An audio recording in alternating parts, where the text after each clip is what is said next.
لله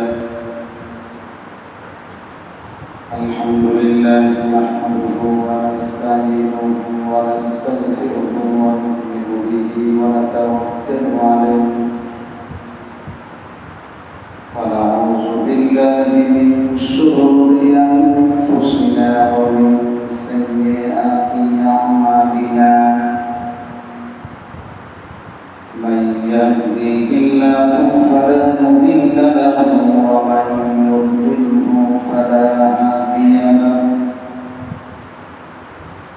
ونشهد أن لا إله إلا الله وحده لا شريك له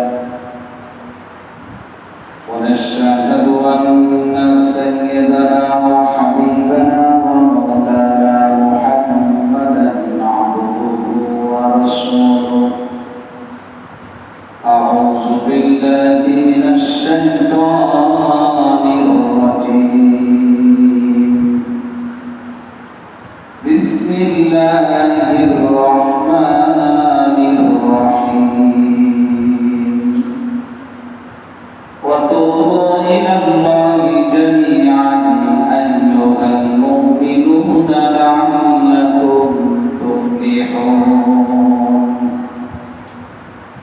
وقال رسول الله صلى الله عليه وسلم من صام رمضان إيمانا واحتسابا غفر له ما تقدم من ذنبه أو كما قال عليه الصلاة والسلام صدق الله العظيم وصدق رسوله النبي الكريم ونحن على ذلك لمن الشاهدين والشاكرين والحمد لله رب العالمين وإن মহান আল্লাহ রাব্বুল আলামিনের দরবারে অসংখ্য অগণিত শুকরিয়া জানাই যিনি আমাকে এবং আপনাদের সকলকে এক নাজুক পরিস্থিতির মধ্যে দুনিয়ার এক ভয়াবহ পরিস্থিতি বলা যায় আল্লাহ তাআলা এই পরিবেশ পরিস্থিতিতেও সুস্থ রেখেছেন, ভালো রেখেছেন এবং আল্লাহ তাআলা আমাদেরকে আল্লাহ পারে আসা ইবাদত বন্দেগীর প্রতি কিছু সময় ব্যয় করার তৌফিক আল্লাহ তাআলা দান করেছেন। এজন্য শুকরিয়া আদায় করি, বলি আলহামদুলিল্লাহ। কোরআনে কারীমের একটি আয়াতের অংশ বিশেষ আপনাদের সামনে আমি তেলাওয়াত করেছি। রাসূল কারীম সাল্লাল্লাহু আলাইহি ওয়াসাল্লামের অসংখ্য হাদিস থেকে একটি হাদিস আপনাদেরকে শুনাইছি। রমজান মাস একেবারেই আমাদের কাছাকাছি চলে এসেছে। অল্প কয়েকদিন পরে রমজান মাসে রোজা শুরু হয়ে যাবে। রমজান মাসের আগমন মুসলিম উম্মার জন্য একটি আনন্দের মাস। রমজান মাস মানে একটি আনন্দের মাস। সারা মাসের মধ্যে শ্রেষ্ঠ মাস হল রমজান মাস, যে মাসের ইবাদত বন্দেগীর দাম আল্লাহ তাআলার কাছে অনেক অনেক অনেক বেশি বাকি 11 মাসের তুলনায়। রাসূল কারীম সাল্লাল্লাহু আলাইহি ওয়াসাল্লাম এবং সাহাবায়ে রমজান মাসের আগমনে খুব বেশি আনন্দিত হতেন। রমজান মাস পাওয়ার জন্য সাহাবায়ে কেরাম রাসূল কারীম সাল্লাল্লাহু আলাইহি ওয়াসাল্লাম রমজান মাসের আগে 6 মাস আগে থেকে রমজান মাস পাওয়ার জন্য আল্লাহ তাআলার কাছে দোয়া করতেন যে আল্লাহ তুমি আমাকে রমজান মাস দিয়ে দাও, রমজান মাস পর্যন্ত পৌঁছায় দাও। আসলে আমরা তো অতি আগ্রহে ছিলাম যে রমজান মাস আসার আগে গত বছরের যে অবস্থা ছিল সেই অবস্থার অবসান হবে। আমরা স্বাভাবিকভাবেই আমাদের ইবাদত বন্দেগীগুলো আল্লাহ তাআলার হুকুম যেগুলি আমরা মানি সেগুলি মেনে চলবো, এটা আমাদের খুব বড় আশা ছিল। হয়তো বা এর মধ্যে কোনো খায়ের আছে, বরকত আছে, বা এর মধ্যে কোনো কল্যাণ নিহিত আছে। আল্লাহ তাআলা আমাদেরকে এখনো পর্যন্ত সেই পরীক্ষার মধ্যেই আল্লাহ তাআলা রেখেছেন। এই পরীক্ষা থেকে বের হওয়ার জন্য আমাদের প্রস্তুতি এবং দোয়া দুটো একসাথেই চালানো দরকার। আল্লাহ তাআলার সাথে যখন গভীর সম্পর্ক হয়ে যায় তো আল্লাহ তাআলা বান্দার জন্য পরিবেশ গতকালকে একটা কথা বলেছিলাম মাগরিবের নামাজের সময়, আমরা ছাত্র ভাইরা এবং আর যারা এখানে মাগরিবের নামাজ পড়ি বা পড়েছি গতকাল, আমরা জানি যে কোনো লোকের হাতে যদি বন্দুক থাকে আর ওই বন্দুক দিয়ে যদি কাউকে গুলি করতে চায়, মারতে চায়, তো বাঁচার জন্য এই লোকটা কি ধরবে? বন্দুক ধরে বলবে না বন্দুকের মালিককে ধরে বলবে? কি মনে হয়? গতকালকে বলেছিলাম যে বন্দুক ধরে বসলে কোনোদিন বন্দুকের গুলির থেকে বাঁচা যায় না। বন্দুকের গুলি বের হয়ে যাবে, তো আপনাকে ধরতে হবে বন্দুকের মালিককে। মালিক যদি রাজি হয়ে যায়, বন্দুক যত দামি হোক, সেই গুলি আপনার শরীরের মধ্যে বেঁধবে না, আসবে না। কারণ বন্দুক গুলি বের করে দিতে পারে না বন্দুকের মালিকের অর্ডার ছাড়া, বন্দুকের মালিকের আঙ্গুলের টান ছাড়া গুলি বের হবে না। তো বাঁচতে হলে বন্দুকের মালিককে ধরতে হবে, কারণ হাতে যদি ধারালো অস্ত্র থাকে তো সেই অস্ত্র ধরে অস্ত্রের হাত থেকে বাঁচা যায় না। তবে অস্ত্র যিনি চালাবেন, যার হাতে অস্ত্র আছে, তাকে যদি ধরা দেয়, তার সাথে যদি সম্পর্ক ভালো করা যায়, তো সহজে অস্ত্রের হাত থেকে বাঁচাও সম্ভব। রাসূল কারীম সাল্লাল্লাহু আলাইহি ওয়াসাল্লাম আমাদেরকে এই কথাই শিখিয়েছেন। নবীজি বলেছেন যে পরিস্থিতি যত খারাপ হবে, তো মানুষ তত আল্লাহর কাছে যাবে। এই জন্য হাদিসের মধ্যে আসছে যে আকাশ মেঘাচ্ছন্ন হয়ে গেছে। আল্লাহ রাসূল সাল্লাল্লাহু আলাইহি ওয়াসাল্লাম এবং সাহাবায়ে কেরাম মেঘাচ্ছন্ন আকাশ দেখলে সাথে সাথে নামাজের মধ্যে দাঁড়িয়ে যেতেন। আমরা এই জায়গা থেকে অনেক দূরে চলে গেছি। কখনো অসুস্থতার সংবাদ আসছে, সন্তান মারা যাওয়ার সংবাদ আসছে, তো তারা দৌড়াদৌড়ি করে না, সাথে সাথে নামাজে দাঁড়ায় গেছে। ঘরের ভিতরে খাবার নাই, খাবারের দরকার, তো সাথে সাথে নামাজের মধ্যে দাঁড়ায় গেছে। আগে মালিকের সাথে সম্পর্ক করা, মালিক যদি রাজি হয়ে যায়, তো জমিনের মধ্যে বান্দার যা দরকার মালিক মুহূর্তের মধ্যে সেটা ব্যবস্থা করে দেয়। আমরা বুঝি না, আমরা দৌড়াদৌড়ি করে যাই, আমাদের এবার অবস্থা বড় দুর্বল, আমারও দুর্বল। আল্লাহ পাক আমাদের ওই জায়গাটায় নিয়ে যান যে আমরা সব অবস্থা আল্লাহর দিকে ফিরে যাব। এই জন্য যে পরিস্থিতি এখন পুরো দুনিয়ার মধ্যে চলতেছে, গতকালকেও ৭৪ জন লোক মারা গেছে, কম বেশি ৭৪ জনই মনে হয় দেখলাম। তো প্রতিদিন মানুষ মারা যাচ্ছে, আমিও যেতে পারি যে কোনো মুহূর্তে, আমারও এই বিপদ আসতে পারে। এই জন্য আল্লাহর সাথে সম্পর্ক করা, গভীর সম্পর্ক, ভাষা সম্পর্ক না। কারণ এই করোনা বা এই যে গজব বা এই যত পরীক্ষা, এগুলো আল্লাহর পক্ষ থেকেই আল্লাহ তার বান্দার জন্য দিয়েছে। তো রমজান মাস আসছিল, খুব বড় আশা ছিল যে গত বছর আমরা রমজান মাসটাকে মনের মতো করে পার করতে পারিনি। জীবনের এক বড় ধাক্কা ছিল যে রমজান মাস গেছে, কিন্তু অনেক লোক নিয়ে তারা নামাজও পড়তে পারিনি। আল্লাহ তারা সেই অবসান ঘটাবেন, আমরা ভালো হবো, এরকম একটা নিয়ত ছিল, মনে মনে আশা করেছিলাম। পরিস্থিতি তো এখন খারাপের দিকে। আমরা যারা নামাজে এসেছি, আমরা সতর্ক থাকি সবাই সুন্নাহ। বিশেষ করে আমি আপনাদের গত সপ্তাহে বলেছিলাম, যে আজকেও বলবো। আর আমার অবস্থা হলো যে আমি কোনো জিনিস না দেখে না বুঝে বলি না। আমাদের খুলনার একজন নাম করা ডাক্তার, আমার সাথে তার পরিচয় আছে।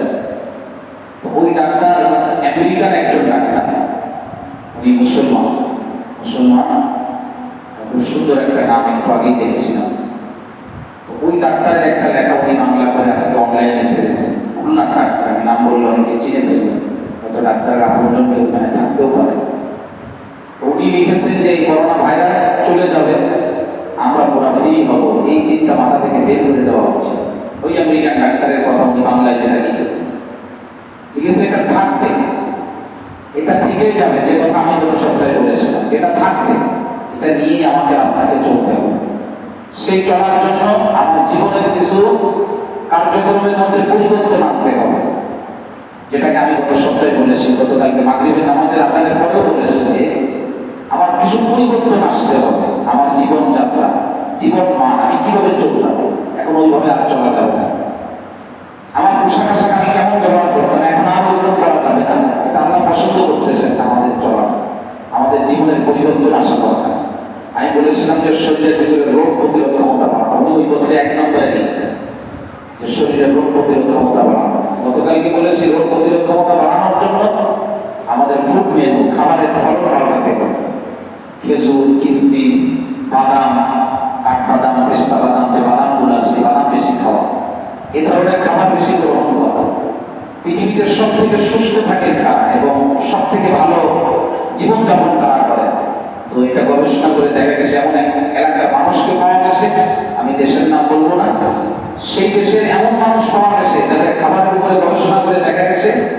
তাদের এক নম্বরে খাবার হলো বাদাম এবং কিসমিস। অথচ আমরা বাদাম জীবনেও খাই না, কিসমিসও খাই না। দুই একটা কিসমিস দেখা যায় ওই যে একাই ভাত রান্না করার মধ্যে ছড়ায় দেয়, খুঁজেও পাওয়া যায় না। সকাল বিকাল খেজুর খাওয়ার অভ্যাস করা, সকাল বিকাল বাদাম খাওয়ার অভ্যাস করা, এরপরে কিসমিসের অভ্যাস করা, এগুলি অত্যন্ত ভালো। শরীরের মধ্যে আপনার ধারণ ক্ষমতা বাড়ায়, রোগ প্রতিরোধ ক্ষমতা বাড়িয়ে দেয়। মধু খাওয়ার অভ্যাস করা, কালো জিরা খাওয়ার অভ্যাস করা, যেগুলি ভালো খাবার এগুলি খাওয়ার অভ্যাস করা। দুঃখজনক হলেও এগুলো আমাদের থেকে বিদায় হয়ে গেছে। আমরা এখন যা খাই ওগুলো মানুষই খায় না। আমরা এখন যা খাই সেগুলো কোনো খাবারের মধ্যে পড়ে না, সেই সমস্তগুলো আমরা খাই। এই জন্য এগুলো আমরা একটু হিসাব করবো। আর মাস্কের ব্যাপারে উনি বলেছেন যে মাস্ক ব্যবহার করা, এটা অত্যন্ত কার্যকরী উনি বলেছেন এই পরিস্থিতিতে। উনি একজন ভালো মানুষ, আমার নামেই বলে উনি ভালো মানুষ, আমি তো তাকে চিনি না। এই জন্য মেহেরবানি আমরা এগুলি হিসাব করে চলবো ইনশাআল্লাহ। রমজান মাস আসতেছে, রমজানের জন্য আমাদের প্রস্তুতি নিতে হবে, যাতে এই মাসে আমরা উপকৃত হতে পারি। কিভাবে প্রস্তুতি নেবেন বলে, হুজুর প্রস্তুতির জন্য আমি স্ত্রীকে বলছি যে বেগুনি বানানোর জন্য যে কড়াই কিনছিলাম ওটা উঠানো আসে নামাইতে হবে, এগুলি প্রস্তুতি না। এগুলি কিতাবে কোনো জায়গায় আমি পাই নাই, আমি এগুলো বলতে পারবো না। বলে হ্যাঁ হুজুর আমি তো প্রস্তুতি নিয়েছি, এবার রমজানেও আমি চিন্তা করছি যে আমি সবের একটা দোকান দেবো, সোলার দোকান দেবো, এগুলি প্রস্তুতির মধ্যে পড়ে না। বলে হুজুর আমি প্রস্তুতি নিয়েছি, কি প্রস্তুতি নিয়েছেন আপনি? বলে চিন্তা করছি এবার রমজানে যাতে একটু করোনা ভাইরাসের কারণে জিনিসপত্রের দাম বেশি থাকবে, তো আমি সোলা ইতিমধ্যে 2 ট্রাক সোলা আমি গুদমজাত করছি, সিঁড়ি গুদমজাত করেছি, কয়েকদিন পরে নদীতে ফেলে দেবে। মানে আমাদের প্রস্তুতি রমজান আসলে এটা। আর ইসলাম বলতেছে কি প্রস্তুতি? 1 নম্বরে 11টা প্রস্তুতির কথা কিতাবের মধ্যে আছে। 11টা যদি আমি ব্যাখ্যা দিয়ে বলি 11 দিন সময় লাগে, একভাবে বললে 11 দিনে শেষ হবে। আমি তো বলবো মাত্র 10 মিনিট, এই জন্য আপনাদের খেয়াল করে শুনতে হবে। রমজানের প্রস্তুতি 1 নম্বরে হলো সত্যিকার তওবা করা। রমজান মাস পেলাম, তওবা করতে পারি না, কাজ হবে না। রমজান আসার আগে তওবা করে নিজেকে একেবারে ফ্রেশ বানাতে হবে। ওয়াতুবু ইলাল্লাহি তাওবাতান নাসুহা, ওয়াতুবু ইলাল্লাহি জামিয়া। সমস্ত গুনাহ থেকে তোমরা আল্লাহর কাছে তওবা করো। একা একা তওবা করো, সম্মিলিত তওবা করো, পারিবারিকভাবে তওবা করো, সামাজিকভাবে তওবা করো। যে গুনাহ যেভাবে হয়েছে সেই গুনাহের জন্য সেভাবে তওবা করতে থাকো। লাআল্লাকুম তুফলিহুন, তাহলে তোমরা সফলকাম হতে পারবে। নিজেকে আগে তওবা করে পবিত্র করে ফেলো, নিজেকে তওবা করে আল্লাহ তাআলার কাছে নিয়ে যাও। তওবা মানে আল্লাহর কাছে ফিরে যাওয়া, দূরে চলে গেছি আল্লাহর কাছে চলে যাও। কয়বার তওবা করবে? আমরা কি তওবা করি? আমাদের গুনাহ কতটুকু? তওবা করি কি পরিমাণ বলেন? আমি আমারটা বলি, আপনি আপনারটা বলেন। প্রত্যেকে আপনারা অনেক করেন আমি জানি, কিন্তু সেই তওবা কেমন হওয়া দরকার? মুসলিম শরীফের হাদিসে বিশ্বনবী বলেন, সেই তওবা আপনি যে শিখাইতে যে বলতেছেন, ইয়া আইয়ুহান নাস, হে মানুষ সকল, তুবু ইলাল্লাহ, আল্লাহর দিকে ফিরে যাও, আস্তাগফিরু, আল্লাহর কাছে ক্ষমা চাও, আল্লাহর কাছে ক্ষমা চাও, আল্লাহর দিকে ফিরে যাও। আল্লাহ নবী বলেছেন, আমার সাহাবীরা তোমরা শুনে রাখো, আমি নবী মুহাম্মদুর রাসূলুল্লাহ, ফাইন্নী আতুবু ইলাল্লাহ ওয়া আস্তাগফিরুহু ফি কুল্লি ইয়াউমিন মিয়াতা মাররা। নবী আমার বলেন, আমি নবী মুহাম্মদ প্রতিদিন আল্লাহর কাছে 100 বার তওবা ইস্তেগফার করি। 100 বার, একবার না। যে নবীর কোনো গুনাহ নাই, সামনে নাই, পিছনে নাই, মাসুম নবী যদি 100 বার ইস্তেগফার করেন, কিসের দরকার ছিল? বলে নবীর দরকারে করেন না। কিয়ামত পর্যন্ত যারা উম্মত আসবে, বিশ্ব নবীর তওবা দেখে যেন উম্মত তওবা করা শিখতে পারে, এজন্য আল্লাহর নবী প্রতিদিন 100 বার তওবা করেছে। মাগরিবের নামাজের পরে আমি একটু সময় বসে যাই, চোখ দুইটা বন্ধ করে সারাদিনের আমলের কথা চিন্তা করে আমি বলি আস্তাগফিরুল্লাহ, আস্তাগফিরুল্লাহ।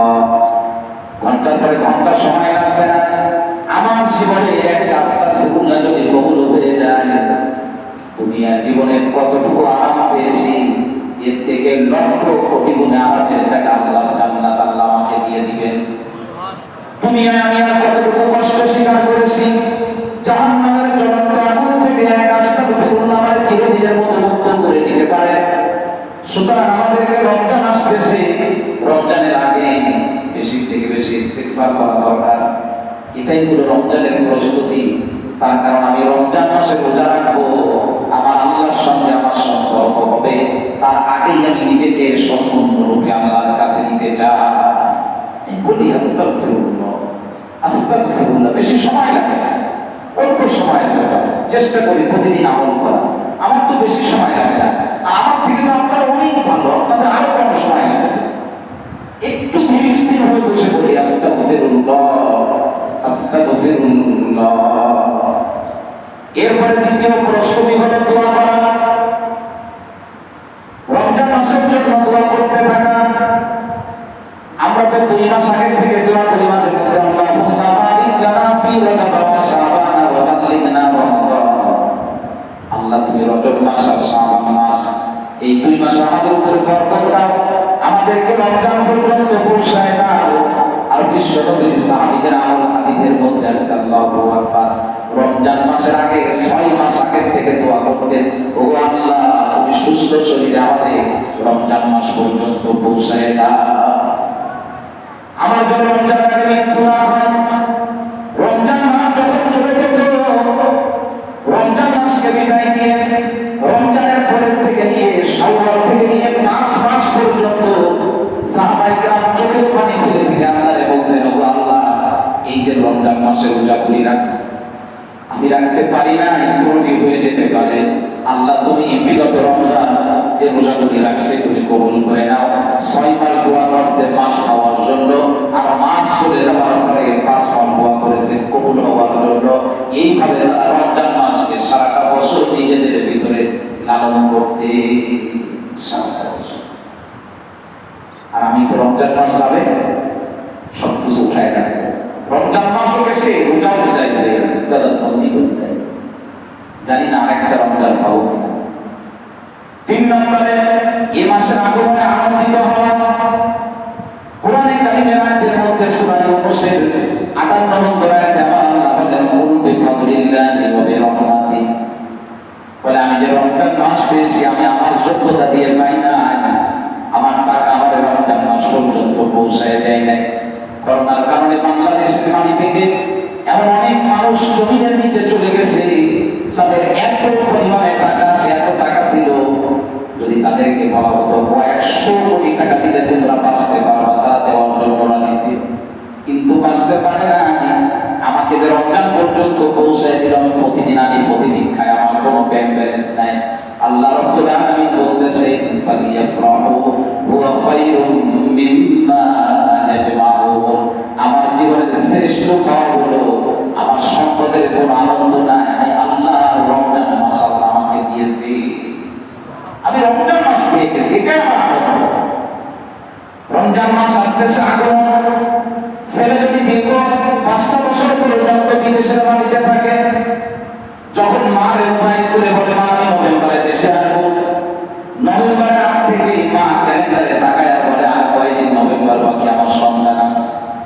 বলে মায়ের মুখে আনন্দ, স্ত্রীর মুখে আনন্দ, পিতার মুখে আনন্দে আল্লাহ যখন ভেসে ওঠে। একজন ইমানদার ব্যক্তি রমজান মাসের আগমনে আনন্দ করবে, তার কারণ হলো এখন আমি সেজদা দিয়ে 1 সেজদার সওয়াব পাই, রমজান মাসে একটা সেজদা দেবো, অসংখ্য সেজদার সওয়াব আমি পাবো। এবং মাস আসতেছে, মাস প্রস্তুত। 4 নম্বরে কাজা রোজা আদায় করা। ঘরে যে মাহবুবদের বলবো, মাহবুবদের কাজা রোজা থাকে, সব মাহবুবদের উপরে প্রায় কাজা রোজা থাকে, অসুস্থতার কারণে, শারীরিক অসুস্থতা। মাহবুবদের বলে দেব অবশ্যই যেন তারা এই মাসের ভিতরে কাজা রোজাগুলো আদায় করে ফেলে। আম্মা জান আয়েশা সিদ্দিকা রাদিয়াল্লাহু তাআলা উনি বলতেছেন, কানা ইয়াকুমু আলাইহি সাওমু মিন রমাদান, আমার উপরে অনেক সময় রমজান মাসে কাজা রোজা থাকতো, ফামা আস্তাতিউ আন নাকজিয়া, কিন্তু আমি সারা বছরে আদায় করার সুযোগ পেতাম না, ইল্লা ফি শাবান, কিন্তু রমজানের আগে এই শাবান মাসের ভিতরে ওই গত রোজার ভিতরে যে রোজাগুলো কাজা হয়ে গেছিল, ওই রোজাগুলি আমি আয়েশা আদায় করতাম। এখন তো মহিলাদের দরকার নেই, আমাদের উপরে অনেক রোজা কাজা আছে। একটু রোদ যদি বেশি হয় রোজা ভেঙে পড়ে, ভয় নেই, জাহান্নামের আগুনের ভয় নেই।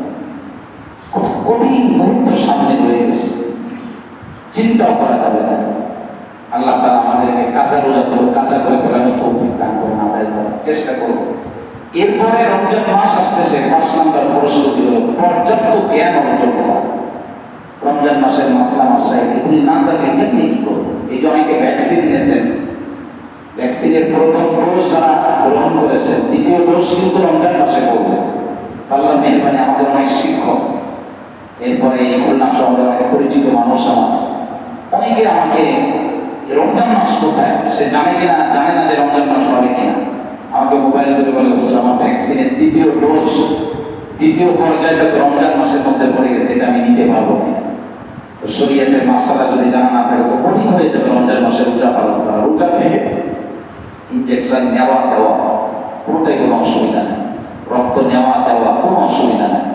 কথা বুঝে আসছে? রোজা থেকে ভ্যাকসিন দিতে পারবেন, রোজার কোনো সমস্যা হবে না। এইভাবে আরো অনেক মাসলা মাসাইল আছে রোজাকে নিয়ে, যে মাসআলাগুলি যদি আপনি না জানেন তো আপনার জন্য শরীয়ত পালন করা কঠিন হয়ে যাবে, অনেক কঠিন হয়ে যাবে। অনেক সময় সহজ কিন্তু নিজে কঠিন মনে করতেছে, বিধান জানে না। তো এর জন্য সহজ উপায় হলো যে রমজান মাসের রোজা কেন্দ্রিক কিছু চটি বই কিনতে পাওয়া যায়, নির্ভরযোগ্য বই, অভিজ্ঞ উলামায়ে কেরাম পরিচিত যারা আছে তাদের কারোর একটা বই আমি কিনে দিব।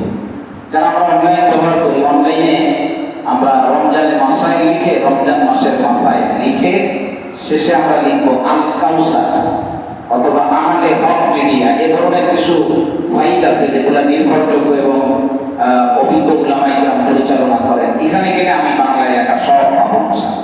এটা আমার শুধু ইচ্ছা থাকতে হবে যে আমি জানার চেষ্টা করবো, জানার চেষ্টা করলে আপনিও জানতে পারবেন ইনশাআল্লাহ। তো রমজান মাস আসতেছে, আমরা মাসলা মাসায় পর্যাপ্ত পরিমাণে আমরা আয়ত্ত করার চেষ্টা করি। অনেক ভাইরা আছেন, আমার ভালো লাগে, অনেকদিন অনেকে আপনারাও দেখেছেন যে মাগরিবের নামাজের পরে, এশার নামাজের পর অনেক স্টুডেন্ট এরকম লম্বা লম্বা কাগজের মধ্যে অনেকগুলো মাসলা লিখে আমার কাছে আসে, একভাবে তা জিজ্ঞাসা করে। আমার ভালো লাগে, আমার অনেক ভালো লাগে যে এই সমস্ত স্টুডেন্ট ভাইরা এই জানতে জানতে একসময় তারা অনেক মাসলা মাসাইল আলহামদুলিল্লাহ আয়ত্ত করে ফেলবে। এই জন্য আমরা জানার চেষ্টা করবো রমজান মাস আসতেছে আগে। আর যদি মাসলা মাসাইল না জানি আমাকে কিন্তু মানুষ ধোঁকা দেবে, বিভিন্নভাবে ধোঁকা দেবে। আল্লাহ তাআলা আমাদেরকে জ্ঞান অর্জন করার তৌফিক দান করেন। এরপরে হলো রমজান মাসের ইবাদতটা সারাদিন ব্যাপী। তো ইবাদতের বাধা হলে এমন কিছু কাজ আছে, সেই কাজগুলি আপনাকে আগেই শেষ করতে হবে রমজান মাসের আগে। রমজান মাসের আগে সরকার অফিসটাই রমজান মাসে সংক্ষিপ্ত করে দেয়, এরপরে গাড়ির শিডিউলের মধ্যে পরিবর্তন আসে। তো আপনি আপনার কাজের ভিতরে পরিবর্তন আনেন। রমজান মাসে যদি বেশি এখন এই যে রোদ প্রচুর, আপনি যদি ভার পরিশ্রম আপনার পরিবারের উপরে দেন, লোকজনের উপরে দেন, সন্তানদের উপরে, অনেকেই কিন্তু কষ্টে রোজা রাখবে না। এই জন্য যে কাজগুলি রমজানের আগে করা যাবে সেগুলি রমজানের প্রস্তুতি আমরা আগেই সেগুলি সেরে ফেলবো। ঠিক আছে ইনশাআল্লাহ? আল্লাহ তাআলা তৌফিক দান করে। এরপরে 7 নম্বরে পরিবারের সদস্যবর্গদেরকে রোজার বিধান শিক্ষা দেওয়া এবং বাচ্চাদের উৎসাহ দেওয়া। আপনি তাদেরকে বলবেন যে রোজার এটা একটা ফরজ, এইভাবে এইভাবে তাদেরকে শিক্ষা দেওয়া এবং তাদেরকে রোজার প্রতি উৎসাহ প্রদান করা। 8 নম্বরে নিজে বই পড়া এবং অন্যকে হাদিয়া দেওয়া। গতকালকে আমাদের এক মুরব্বী এখানে আছেন, বস আমাদের এক শিক্ষকের আব্বা, উনি এসে বলতেছেন যে আমার তো একটা তাফসীরের কিতাব লাগবে, রমজান মাস আসতেছে। তো গতবার রোজার আগে আপনি যেন আমাকে বলছিলাম একটা কিনে দিয়েছিলাম কোরআন শরীফ, আমার যতদূর মনে পড়ে। এখন চিন্তা করতেছে কোরআন তো খতম করলাম, একটু তাফসীরও পড়া দরকার। তো এই যে রমজান মাস আসতেছে, তো আমি আমার ভিতরে কিছু পরিবর্তন নিয়ে আসি, আমি কিছু ধর্মীয় বই পুস্তক মাসলা মাসাইল, এক্ষেত্রে আমরা অবশ্যই পরিচিত উলামায়ে কেরাম যারা অভিজ্ঞ উলামায়ে কেরাম, কারণ বাজারে অনেক অনির্ভরযোগ্য কিতাব আছে, এগুলো পরিহার করে নির্ভরযোগ্য কিতাব কেনা যায়, এটা আমরা চেষ্টা করবো ইনশাআল্লাহ। এই রমজানে আপনি চেষ্টা করেন 2টা কোরআন শরীফ কিনতে, 3টা কোরআন শরীফ কিনতে, 2টা হাদিসের কিতাব কিনতে, তালিমের কিতাব কিনতে, তো আগামী রোজা আরো কিনতে পারবেন। এভাবে করে মানুষকে বই পড়ার মধ্যে উৎসাহ দেওয়া। এরপরে 9 নম্বরে হলো যে প্রস্তুতি স্বরূপ রমজান মাস আসতেছে, রমজান মাসে রোজা রাখতে হবে। তো তার একটা প্রস্তুতি স্বরূপ আপনি শাবান মাস থেকে কিছু রোজা রাখা শুরু করে দেন। রাসূল কারীম সাল্লাল্লাহু আলাইহি ওয়াসাল্লাম শাবান মাসের 1 তারিখ থেকে 27 তারিখ পর্যন্ত একেবারে লাগাতার রোজা রাখতেন। আম্মা জান আয়েশা বলতেছে মাঝে মধ্যে এমন হতো যে নবীজি এমন ভাবে রোজা রাখতেছেন যে মনে হতো যে হাত্তা নাকুল, আমরা মনে মনে বলতাম যে লা ইফতির, নবী মনে হয় রোজা ভাঙবে না, এই মনে হয় এইভাবেই চলতে থাকবে। আবার নবীজি এমন ভাবে রাত্রে ইবাদত করতেন, আমরা চিন্তা করতাম যে আর মনে হয় দাঁড়াবে না, এইভাবে ইবাদত রানিয়ে রাখবে। এই জন্য একটু ইবাদতে বানানো এবং রোজা ওই মাসে চেষ্টা করা, আমরা পুরানা পারলেও সুস্থ রাখতে পারি, চেষ্টা করতে থাকবেন সেটা 9 নম্বর। 10 নম্বরে হলো কোরআন তেলাওয়াত করা। আমরা কোরআন তেলাওয়াত করবো। আলহামদুলিল্লাহ আমাদের মসজিদে ফজরের নামাজের পরে আমাদের হাফেজ জহিদের কাছে আমাদের স্টুডেন্ট ভাইরা, এলাকার কিছু মুসল্লিরা ওনারা কোরআন শরীফ পড়েন। তো আমরা কোরআন শরীফ পড়বো, যারা পারি না এখন শেখার চেষ্টা করি। আমাদের অফিস স্টুডিও হয়েছিল, এক ভাই আমার সাথে পরামর্শ করছে, উনি বলছে এই টাইমের মধ্যে আমি কোরআন শরীফ শিখে ফেলাবো মসজিদে পড়ে থেকে। তো আমরা কোরআন শরীফ তেলাওয়াত করবো। কোরআন শরীফ তেলাওয়াত করলে নিজের ভিতরে রোগ বালা মুসিবত থেকে আল্লাহ তাআলা আমাদেরকে হেফাজত করবেন ইনশাআল্লাহ। আমরা যারা পারি না, তো কোরআন শরীফ তেলাওয়াত একেবারে সহজ, ওলাকাদ ইয়াসসারনাল কোরআন, একদম সহজ। কোরআন শরীফ কি এত সহজ তেলাওয়াত করা? আপনি মনে করতেছেন আমাদের কাছে তো দেওয়া যায় না। তেলাওয়াত যারা করবে তারা দেখবে অনেক শিক্ষিত লোকজন আছে, একদম আধুনিক শিক্ষায় শিক্ষিত, কিন্তু এত চমৎকার তেলাওয়াত করেন। তার মানে কয়েকদিন চেষ্টা করছে, দেখা চমৎকার তেলাওয়াত হয়ে গেছে। আমরা সবাই চেষ্টা করি যে আমি কোরআন তেলাওয়াত শিখবো ইনশাআল্লাহ, আল্লাহ তৌফিক দান করেন। এরপরে 11 নম্বর হলো যে শাবান মাসকে হিসাব করা। শাবান মাসের হিসাব করা এটাও একটা ইবাদত। যে শাবান মাসের আজকে কয় তারিখ, আজকে কয় তারিখ, কবে শাবান মাসের 29 তারিখ হচ্ছে, এগুলো আমরা হিসাবে রাখবো, ঠিক আছে না ইনশাআল্লাহ। তো আগামী 14 তারিখ সম্ভাবনা আছে যে প্রথম 14 এপ্রিল, আগামী 14 এপ্রিল আশা করা যায় যে যদি আগের দিন চাঁদ হবে তাহলে 14 এপ্রিল হবে বুধবার, এই দিন হবে প্রথম রমজান। সম্ভব চাঁদের উপরে নির্ভর করতেছে, আকাশ হতে পারে। এই জন্য আমরা মাসের হিসাব একটু খেয়াল রাখবো যে কোন জায়গায় কোন, এমন না হয় যে রোজার 2-3 দিন হয়ে গেছে এখন এসে বলতেছে যে রোজা কি শুরু হয়ে গেছে, এমন না হয়। এই জন্য আল্লাহ তাআলা আমাদেরকে হিসাব রাখার তৌফিক দান করেন। আর এই হিসাব রাখার জন্য আমরা চেষ্টা করব যে রমজান মাসে যে সময়সূচি ক্যালেন্ডার আছে, এটা আমরা সকলে রোজার সাথে আল্লাহ মহব্বতে, নবীর মহব্বতে, পরকালের কথা চিন্তা করে আমরা সবাই এই সময়সূচি সংগ্রহ করার চেষ্টা করব। এটা আমি আমার ইমাম সাহেবকে বলবো, আমরা যে মহল্লায় আছি, অথবা একটা অনলাইনে এখন আমাদের খুলনা ইউনিভার্সিটির ওয়েবসাইট স্টুডেন্ট ভাইরা তো পেয়ে গেছে ইতিমধ্যে, আমরা দিয়ে দিচ্ছি, সেখান থেকে আমরা নামায় রাখতে পারি, আমরা হিসাব রাখবো। এখন না হয় তোমাদের মধ্যে আসছে কিন্তু আমি কিছু বুঝি নাই, আমি কিছু জানিও না। আল্লাহ তাআলা আমাদের সকলকে আগত রমজান মাসকে সঠিকভাবে যাতে আমরা রোজা রাখা, ইবাদত বন্দেগী করা যেভাবে এখন করতেছি এটাকে চালু রেখে আরো বানানোর তৌফিক আল্লাহ তাআলা আমাদের সকলকে দান করেন। আল্লাহ তাআলা আপনাদের সকলকে সুস্থ রাখেন, সুস্থতার সাথে রমজান মাস পর্যন্ত আল্লাহ তাআলা আপনাদের সকলকে পৌঁছায়। আমি আপনাদেরকে উদারত আহ্বান রাখবো যে আমরা সবাই রমজান মাসের জন্য প্রস্তুতি নিব। আর রমজান মাসের আগে ইবাদত বন্দেগীর জন্য আমরা যারা জুমার নামাজে আসছেন, আলহামদুলিল্লাহ আজকে অনেকেই মাস্ক ব্যবহার করেছে। যাদের পকেটে মাস্ক আছে আমরা সবাই মাস্ক ব্যবহার করার চেষ্টা করবো সবসময়। এটা শুধু মসজিদে না, মাস্ক কিন্তু শুধু মসজিদের জন্য বলতেছি না, এটা আপনি সব জায়গায়, বাজারে, ঘাটে, অফিস আদালতে যেখানেই যাবেন আপনি মাস্ক ব্যবহার করবেন। আপনিও ভালো থাকবেন, আমিও ভালো থাকবো, আল্লাহ তাআলা আমাদের সকলকে ভালো রাখবেন ইনশাআল্লাহ। আল্লাহর উপরে ভরসা করে এই চেষ্টাগুলো আমরা সবাই করবো ইনশাআল্লাহ। আল্লাহ পাক আপনাদের সকলকে সুস্থ রাখেন, ভালো রাখেন।